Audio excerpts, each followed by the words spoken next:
1930 में निर्मल लाला 8वीं कक्षा के केवल 14 वर्षीय बालक थे, मगर इस छोटी सी उम्र में भी वो देश को अंग्रेजों से आजाद करवाने के लिए कुछ भी कर गुजरने को तैयार थे।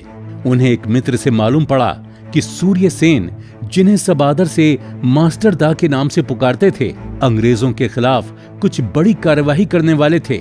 बस फिर क्या था, निर्मल लाला मास्टर दा से जा मिले और प्रार्थना की कि वो उन्हें अपनी संस्था का सदस्य बना लें और कुछ बड़ा कार्य करने की जिम्मेदारी दें। मगर मास्टर दा ने कहा कि वो अभी बहुत छोटे हैं और इस काम में बहुत खतरा है। मगर निर्मल लाला ने कहा, मास्टर दा, मैं छोटा जरूर हूँ, लेकिन मेरी प्रतिज्ञा है कि मैं अपना सब कुछ और स्वयं को भी देश पर न्यौछावर कर दूंगा।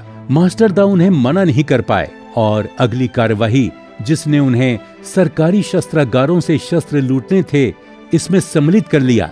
इस कार्यवाही में 6 में कुल 65 लड़के थे, जिनकी आयु 13 वर्ष से 20 वर्ष तक की थी। उन्होंने रात 10:15 में चटगांव की पुलिस लाइन के शस्त्रागारों पर इतनी तेजी से हमला किया कि वहां 350 सिपाही भौचक्के रह गए और सारे शस्त्र लूट लिए गए। तब अंग्रेज सरकार ने एक बहुत बड़ा पुलिस दल इन क्रांतिकारियों से शस्त्र वापस करवाने को भेजा।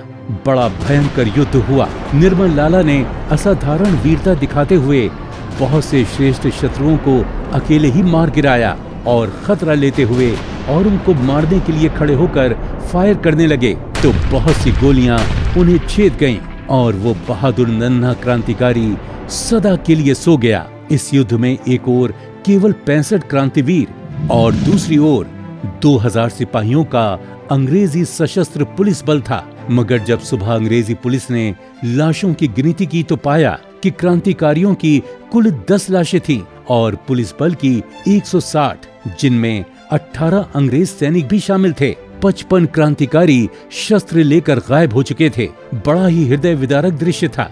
10 लाशें सभी 14 से 20 वर्ष के बच्चों की थी। जिस देश में 14 वर्ष के बच्चे देश की स्वतंत्रता के लिए शहीद हो जाएं, उस देश को गुलाम बनाकर कैसे रखा जा सकता था। ऐसे क्रांतिकारी देशभक्तों पर भारत को सदा गर्व रहेगा।